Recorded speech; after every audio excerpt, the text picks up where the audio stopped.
what a relief it is to not have to have all the answers. Right. It's a game changer. Right. It's been a game changer. It is, wait a second, I don't need to know the answer to everything. I just have to be able to help people get there. This is Momentum with Sidekick, the podcast where we explore what's shifting in business and in leadership right here and right now. We're Bonny and Nora, both from Sidekick. We help leaders turn complexity into clarity and ideas into action. And today we're joined by a very special guest, Liz Rose, who is the president and COO of T1. She has 20 years of experience helping brands engage and retain their audiences through partnerships, digital marketing, and events. Liz has led the building and ongoing management of the teams who create impact for T1's clients for over 7 years. And T1 is a full stack sponsorship and experiences agency that helps brands earn trust and belonging through equitable partnerships and community-driven experiences. So looking forward to our conversation with Liz today. So let's dive in. So thanks for joining us today, Liz. Thanks for having me. For you to be So here. excited. Woohoo. When we did our woohoo.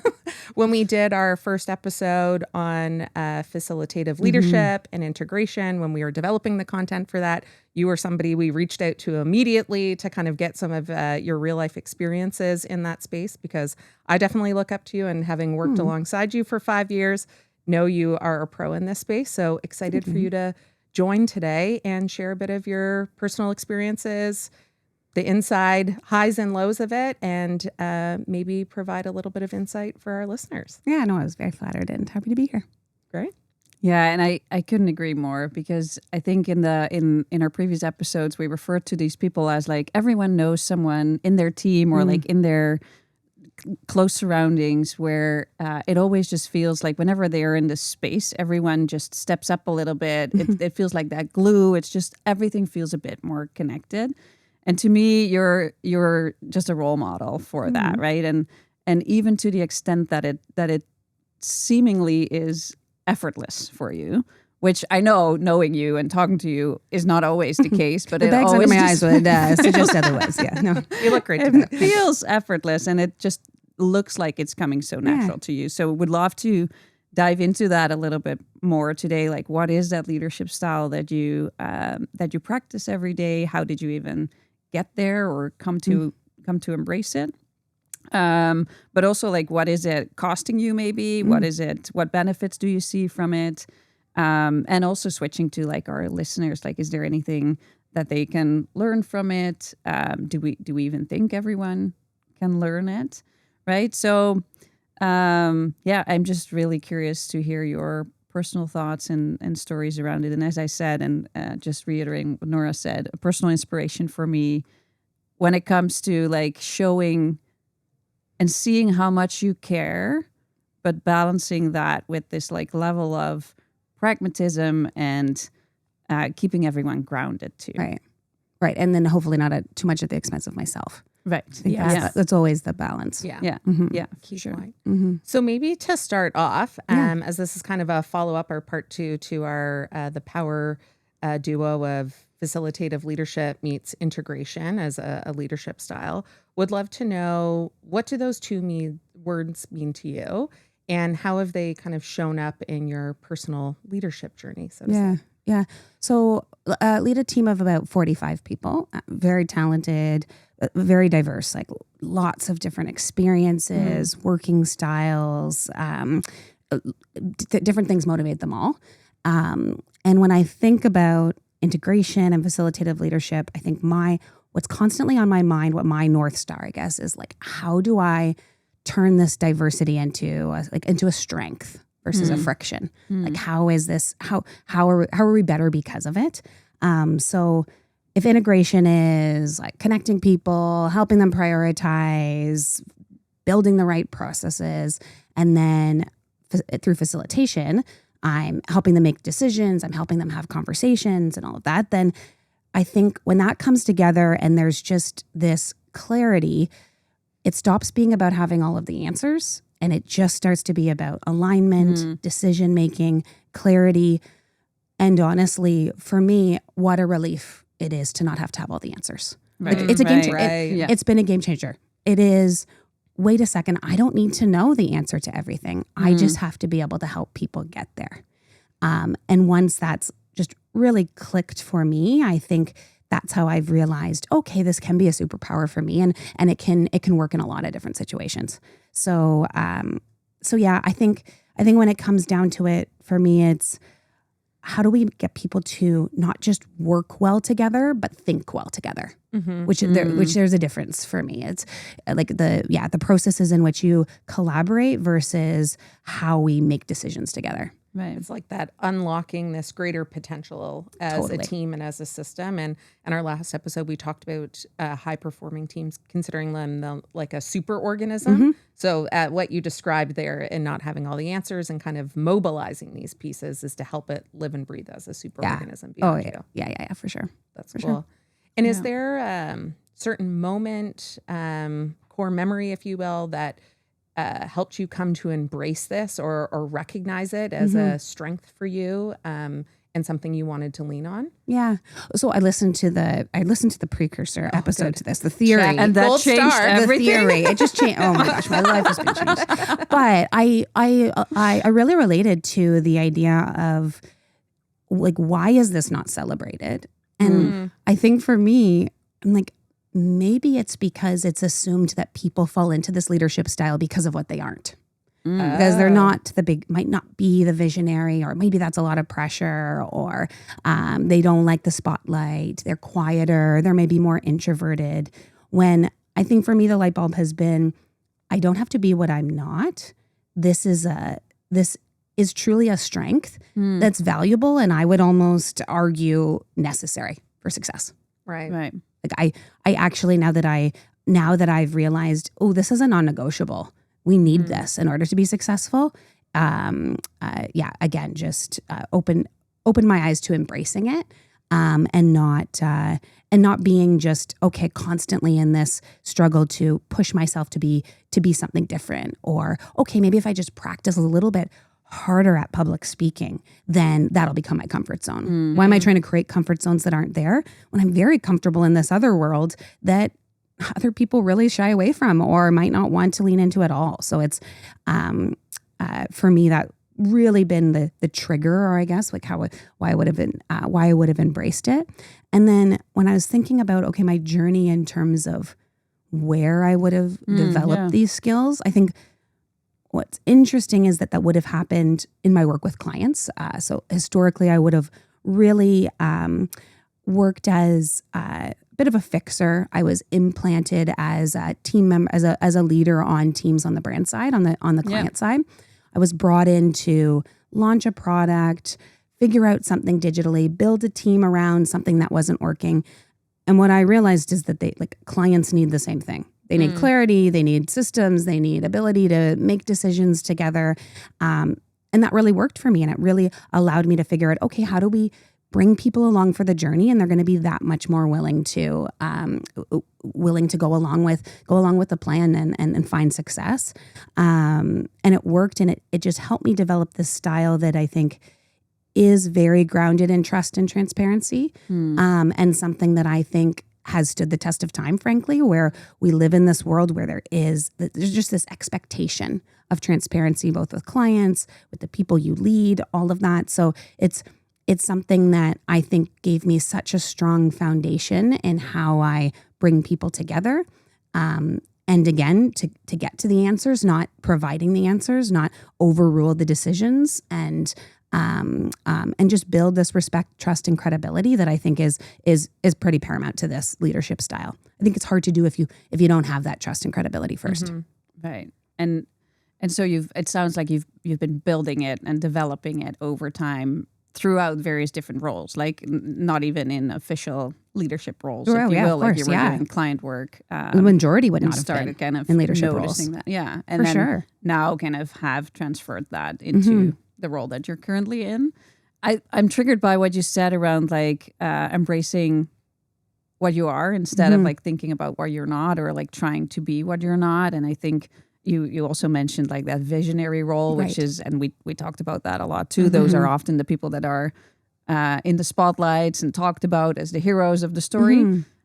Just curious, kind of along that same sentiment, like thinking about what you are, and knowing that, I always feel like the role is a bit more undefined. Do we even have a name for it? Like we've come to these terms of like facilitative leadership and integration. How would you refer to it yourself? Like how would you describe yourself or your leadership style?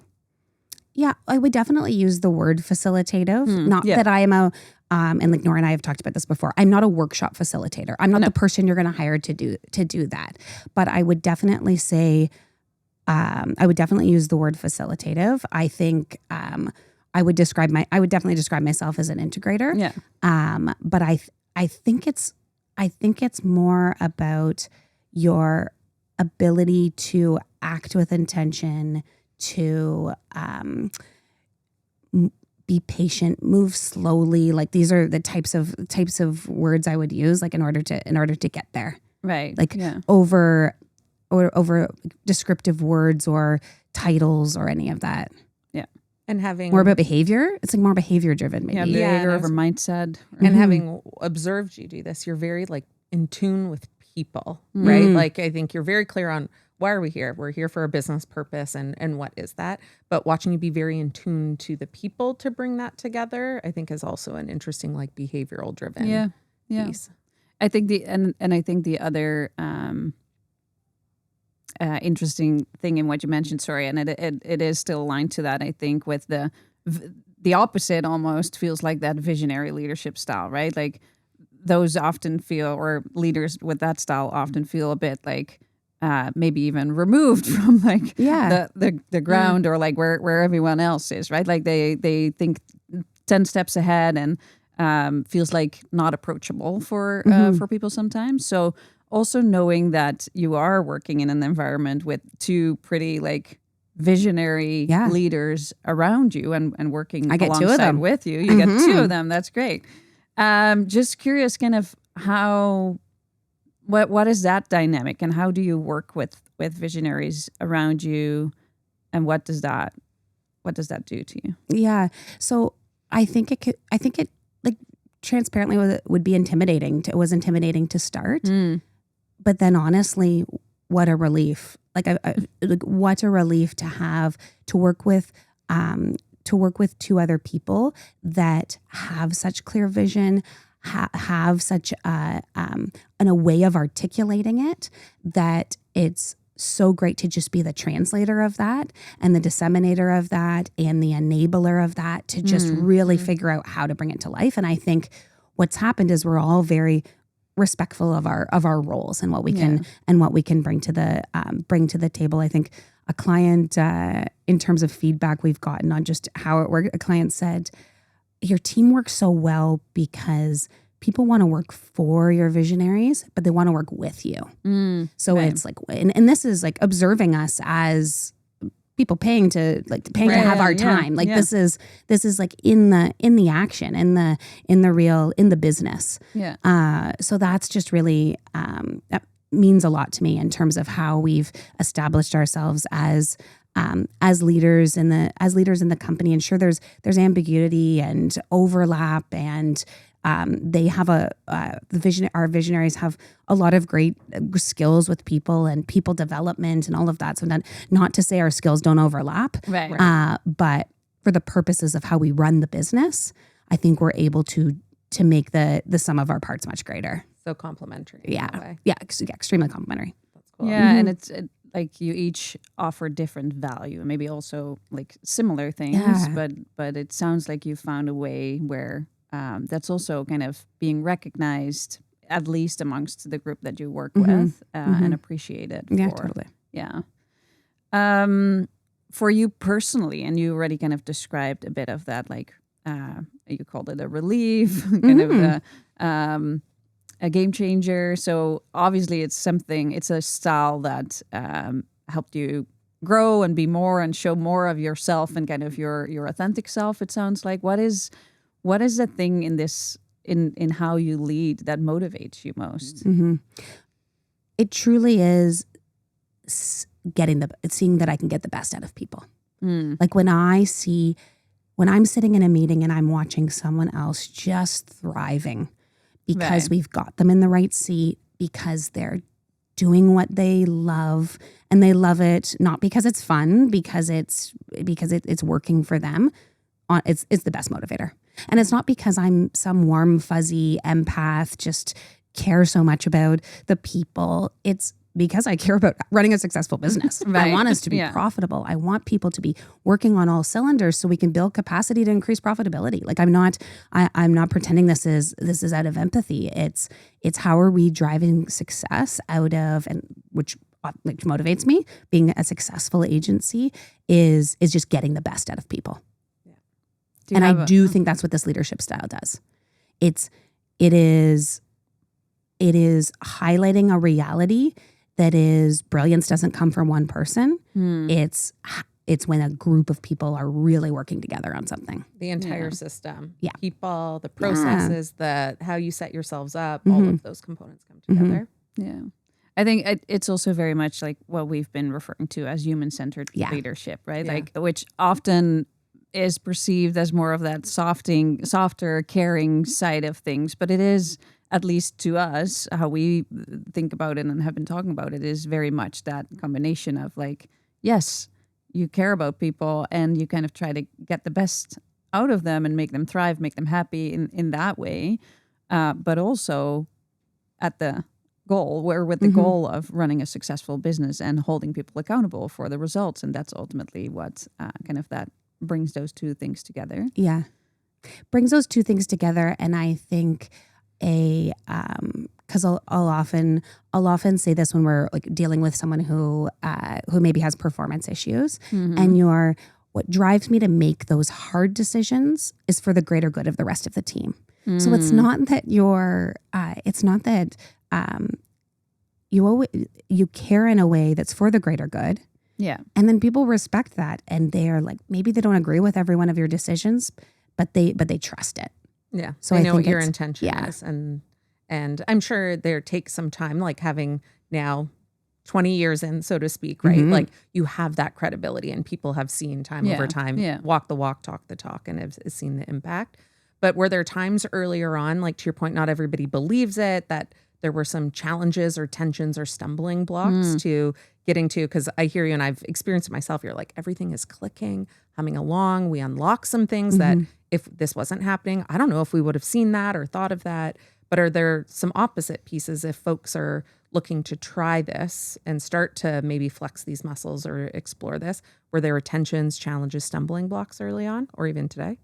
Yeah, I think there's definitely been we've had stumbling blocks in terms of we have a lot of people who are busy all the time, but maybe priorities and like focus areas are constantly shifting. There's confusion around what to do next. Right. And so like, I think in those situations, and that is a stumbling block, like that was probably an effort to be like too democratic maybe about how we're going to run things, about letting the client kind of lead the process, or different situations like that, right? Where you're, okay, in an effort to figure out what the evolution of this team is, let's test and learn, let's figure some things out, which I think is great. We do a lot of test and learning, but to what end are you bringing everybody along for the ride? So I think we've learned from some of those some of those mistakes in terms of that,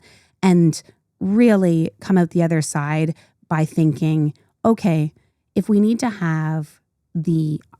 be clear on what is our mission, what is our goal, what do we do?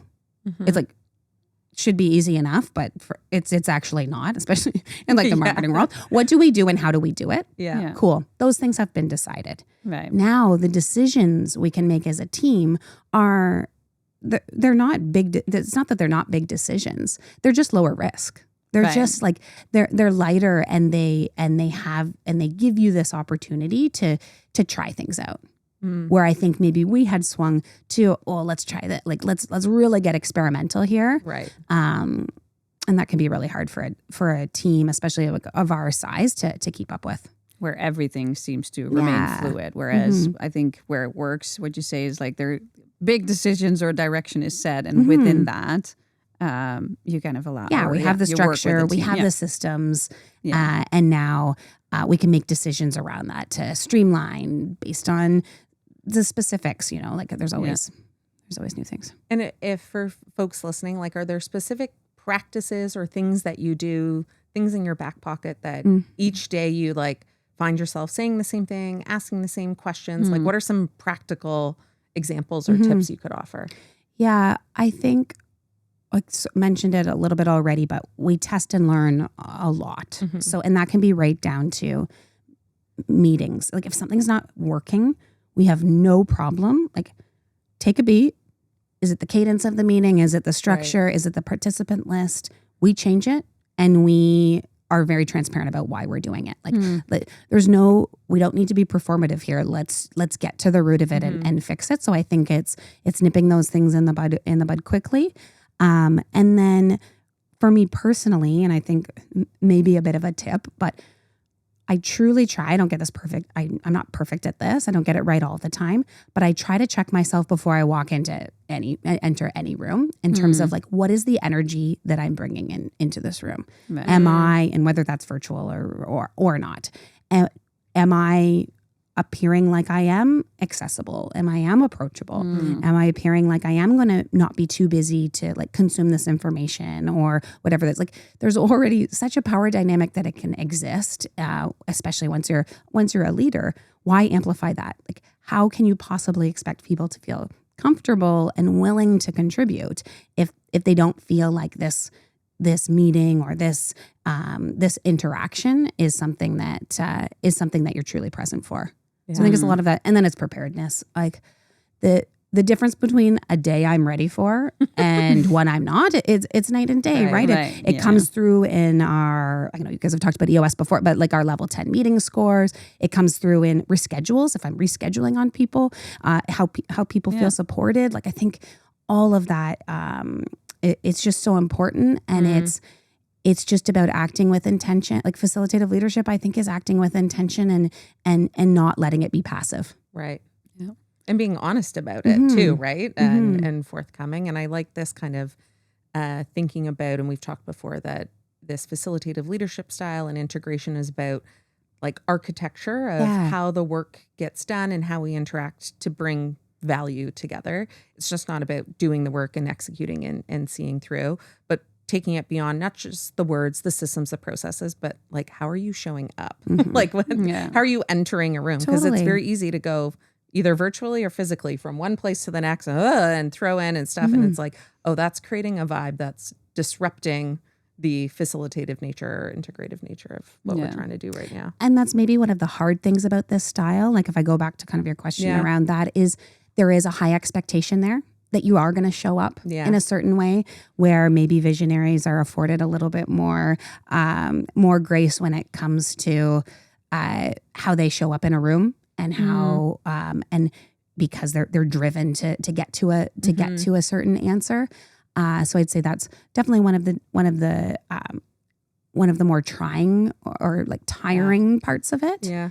But I can tell you the outcome is stronger. Yeah. That's fair. And I did want to go back to that and something that you said earlier. As I said, I always say like it seems like effortless to you, right? And I know it isn't, but I do think that is a bit of the risk of this style, like being present, acting with intention, checking yourself before every meeting, right? Like sure, they can become like habitual and things that you just naturally do. They often go unseen until you kind of create awareness around it. And you mentioned early on, like, but I also need to make sure that I do not get overwhelmed. And it sounds like acting with that level of awareness is a whole different level of like always being on. Mm-hmm. Can you speak a bit about that? Like how does that work out for you? Yeah, in the past it's been very hard. Like it is one of probably the biggest obstacles to get over, right? Is how do you protect yourself? How do you how do you like build these boundaries around that? Because it can be difficult. And I think one of the tactics or techniques is using questions because I'm often a sounding board, right? So if I'm having a conversation that is an escalation, a conflict, whatever that is, I'm very comfortable asking, great. So now do I have an action item here? Yeah. What Do you what want are me to do expecting? something about it? Or can I help coach you on how you might deliver that feedback? So not It's- taking everything on, like not solving it, not having the answer, but Because that being is there. again, part of my responsibility is making sure I don't take it on. And part of that invisible work and part of a measure of success for me would be I'm leaving a meeting without 100 to-dos. right. Yeah. Yeah. And that's just by being there. Yeah. Again, what an easy job. I just show up. Yeah, you're just there. Be present. But it is interesting. That's where I'm relating to this because I've experienced it a bit of where acknowledging like what I see and how my brain works is definitely not like everybody in the room, right? And so I'll start seeing some things happening. And sometimes we'll get impatient that I was like, not everybody's seeing this, right? So it's like exercising restraint too. And just what if I don't say anything right now? Like give space for the group to kind of discuss and get themselves there as well, which is always a bit of a hard part because when you speak up, then all of a sudden the to-dos come on you. Or the other piece that popped into my head was it took me some practice to also hold restraint and not having an answer. Right. Yeah. And that is a tricky piece because you're exercising all of this facilitative approach to it, pulling some pieces together, aha moments are happening, and everyone kind of looks at you. What's next? Yeah. It's like, now what? Yeah, or answers your question. I was like, no. I was asking the question. So there is that nuanced piece that it does take a little bit to do. And going back to your putting what's your value here, it's not necessarily having the answer, but creating the space for the best answer to come up. Yeah. That restraint or that downside, I still struggle with it. Yeah. And I'll often take the approach to making a decision less about, it's less that I'm overruling and providing the answer and more that I've kind of already said this, but more that I'm assuming the risk. And that I think teams find huge support in. Right. So they have the answer. They're circling around it. They're getting there. So I'll ask some validating questions around, literally just mirroring back the proof they've already given me to make the decision. But then I make it. You basically synthesize. synthesize, But then also say, so let's do that. Yeah. And because I've done that, I've assumed the risk. Yeah. You're which is accountable. my job as the leader. Yeah, that's interesting. Not to do any of the work, not to help them get from one step to the next step, but truly support them, truly have their back by making that decision. Yeah. So that was one of my questions too around balancing this, creating the space to explore, to feel safe to voice new ideas too, or for folks to share questions, but also sometimes there's a time crunch, there's pressure, it's a high risk, high stakes situation.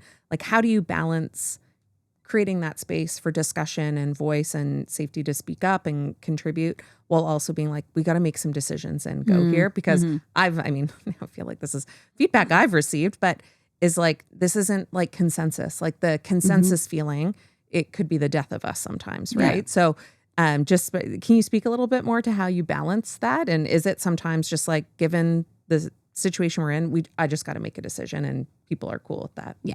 And I think that comes down to reading people, reading the room, reading the situation too. You're like, all right, what the team needs from me right now is for me to just help push this along. Yeah. But I see as part of my role as the integrator to make more time to reduce pressure. So how can I do those things? And we've talked about it. It's having the systems there so that the decisions that they're making are lower stakes. Right. It is, I love an idea of how we might be able to streamline, of doing this differently, of engaging people in a different way in order to get there. But I do like to kind of design the space for which we can start having everybody have opinions on how we make the decision versus, we're not going to change what we do and how we do it. Right. And are there signals when you say read the room, when you need to just go a bit more to that, okay, what the team needs from me is to assume the risk and make a decision? Are there some signals you look for or things that would encourage you to do that? Lots of spinning. If the room is spinning in terms of they're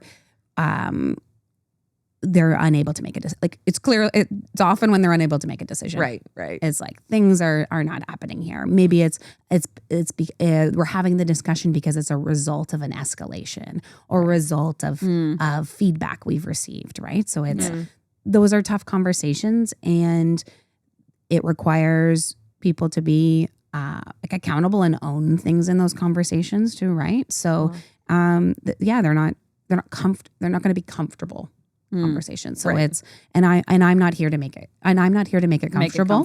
No. I'm here to make us get to an answer, and then that's where you can find your comfort. That's where you can find your peace, is that we've gotten to the end of this meeting and we know what we're going to do. Yeah. We've gotten to this end of this workshop, this working session, and we're going to get We there. have some clarity and know what's next. And guess who also loves all of that? Clients. Right. Like that is why this is why I have billable hours. Yeah. Is our clients want that too. Yeah. They want someone to help push them along. Like, they crave it. Well, and you think in that client and T1 or account team relationship, like there's so many parties involved, right? So I can see how naturally you stepped into that role and could see the benefit of bringing not just your own group together, but the client team, bringing those groups together. And usually there's probably a few other parties you got to work with to bring it all to life. It's a lot of people to mobilize. It kind of spans beyond your own like direct team, right? Yeah. So I think we've been unpacking quite a bit of like skills or talents or capabilities that are required for this leadership style, right? Like thinking things like that level of awareness that you bring, and like self-awareness, I think is a really important one. Like, how do I show up? What impression am I leaving behind with this team? What am I signaling to them? There's a bit of that taking ownership, accountability, assuming risk. Like, you're not the most like risk-averse person in the room, because otherwise you would not be taking on those larger stakes decisions, right? It is the ability to connect all the various different things that are happening. So it is also keeping your eyes and ears open the entire time to kind of make those connections, which makes me wonder, to what extent do you think this is a style or an approach that is learnable? Like, can everyone learn this? Yeah, I've thought about this one a lot, because I think, yes, I think it offers a lot of quick wins. Facilitative leadership and integration, there's a lot of quick wins to be had in the day-to-day of operating a business. And maybe that's why I'm more like it's suited to the role I have right now. I find it hard to imagine you being able to embrace this style without having some experience. Like, do you have to have gone through enough cycles of systems, failure, recovery? Like, how many of those systems do you have to have gone, how many of those cycles, do you have to have gone through in order to truly be able to develop these skills, like to develop this skill? Like, that's more where I'd question. I think as long as you're motivated by seeing others be their best and the success of your business, and you're not looking for ongoing recognition of every little thing, and you can see you can find value in basically the invisible, and basically that it's just so great that nothing went wrong here. That's because of you. Like, that's because of what you did, right? Yeah. So I think as long as you're motivated by what these skills can provide, then I think you could do it. Right. To do it successfully, though, I question whether you don't need some experience under your belt. Time. Yeah. Word that comes to mind as you say that is confidence too. Like, you built that with experience and that level of, again, I keep coming back to like that level of self-awareness and knowing yourself. For most people, that just takes a couple of those like learning cycles and build confidence and standing strong in what your value is, even though it's not the most visible one out there, right? So I think it is very interesting for leaders that are listening who are like maybe in that in-between position currently, where they might feel like they need to step up as a visionary to be seen as a leader. Yeah, been there. Totally been there. You're basically saying, maybe you don't. No, yeah. Maybe you should just embrace what you are instead of trying to be what you are not. Then I think there might also be your very typical visionaries out there that are listening, and their eyes might be opened a little bit to like, oh, there are leaders and people around here too that actually don't want to take my place. Yeah. And I should find them as a partner, right? Like that's a great duo. Totally. Where you can each kind of contribute your own unique values and be entirely happy and fulfilled with that, right?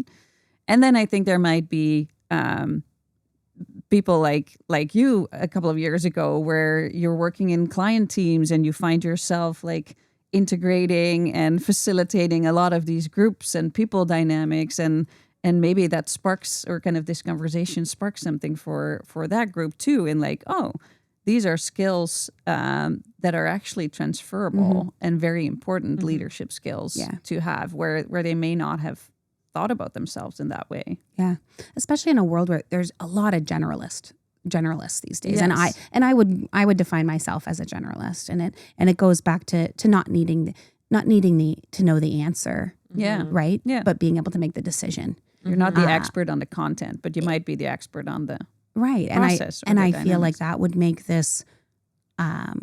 It makes being a leader more accessible because you aren't the expert on it. You don't know how to invent the thing. You don't know, right? You don't know how to start the thing, but you know how to make decisions. Yeah. And you know how to rally people around Yeah, making bring decisions. the right things together to make the best decision. Which also makes it very transferable Yeah, across industries, right? Because you don't have to be, or Organizations. types of organizations. Yeah. Yeah, that's Yeah. interesting. But I do think, going back to that, can anybody do this? Like, I do think there are some like innate skills or preferences that kind of make you predispositioned to pursue that path. Connecting the dots, system thinking, liking to work with groups of people. That's not everybody's. Like it's not everybody's preference, right? But just like anything, like you can pull some pieces from it to complement your style. But I do agree with that. Skills plus the experience helps you with that. Build judgment, right? Like making decisions or knowing when you need to make the decision versus let the group work it through or bring in different components. Like there's a big judgment element that takes some time to build. Yeah. And exposure to various different personas or the world's styles. the world is just moving so fast. You can get through those cycles quick. I think. That's fair. Like I think you can expose, like to your point, expose yourself and get that experience quickly. But it's personality traits aside, can you do this without having some experience? Right. Yeah. Is where I've kind of do it come. as well as you where I've come to that. Yeah. Very cool. Well, I feel like we've covered a lot of pieces. Yeah, Thank you for letting us pick your brain today. Before we go into wrapping it up, any final thoughts, words of wisdom, tips, jokes? I don't know. Anything you'd like to share?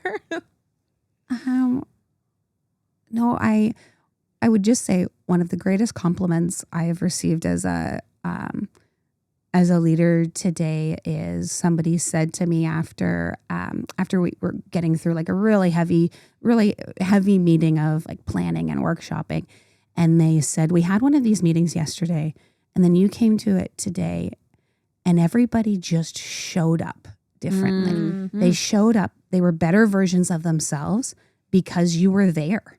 Wow. And it was heartwarming, sure. And like it was such a nice thing to hear, but it was just such a proof point of the impact that leading in this way can have. And I've said, like, I do not get it perfect. I do not show up in the right way every day, but I think the more we can lean into this style, especially with the workforce today, I think there's just so much benefit to read.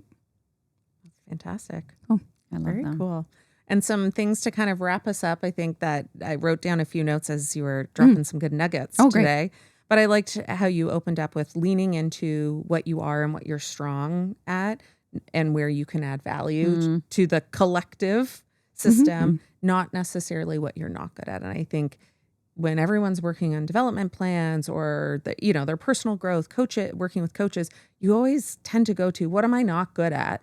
And how do I build that up? Which I think that is fair, but also make sure you're leaning into what is my superpower here Totally, that I can uniquely add value and really unlock something. So that was kind of nugget number one. And then two, this getting comfortable not having all the answers and exercising that restraint, but also knowing and picking up on the signals when you do just need to help make a decision. And that's what the system and the group requires of you at that time. But doing it in a way, you mentioned a lot of human-centered, understanding like we're here for usually a business commercial goal to some extent, but doing it in a way that brings the group together and doesn't sacrifice yourself at the same time, which is three interesting things. Take care of yourselves. Yeah, take care of yourself and explore this, and know it's not going to be built overnight. But if you're newer in your career earlier on, start thinking about how you can get that experience in those cycles. And if you're in a leadership position, explore maybe this is what could help unlock that next level for myself. Yeah.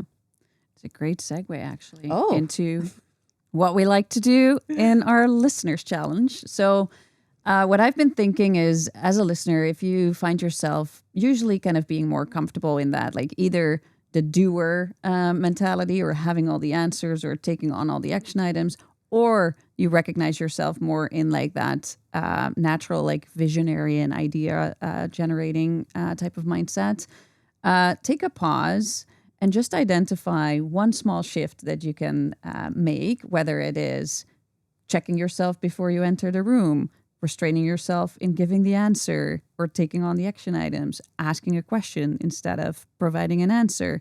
Just one small shift this week that you can make and practice kind of that facilitative and integrative leadership style.